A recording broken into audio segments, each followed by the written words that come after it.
ముందుగా అందరికీ దేవి నవరాత్రుల శుభాకాంక్షలు. నవరాత్రులలో ఈరోజు 7వ రోజు. ఇంద్రకీలాద్రిపై ఈరోజు అమ్మవారు శ్రీ మహాచండీదేవి రూపంలో మనకి దర్శనమిస్తారు.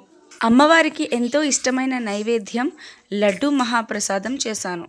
చండముండాసురుడు అనే 2 రాక్షసుల్ని చంపడం వలన ఆవిడని చాముండీదేవి అని కూడా అంటారు.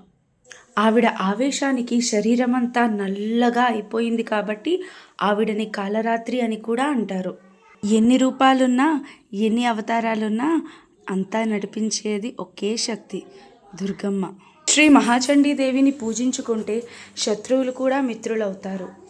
అమ్మవారి అనుగ్రహం పొందడం చాలా సులువు. సప్తమ కాలరాత్రి కోరిన కోరికలు త్వరగా తీర్చి శ్రీ మహాచండీదేవి అమ్మ దయ ఉంటే అన్నీ. వీడియో నచ్చితే లైక్ చేసి సపోర్ట్ చేయండి.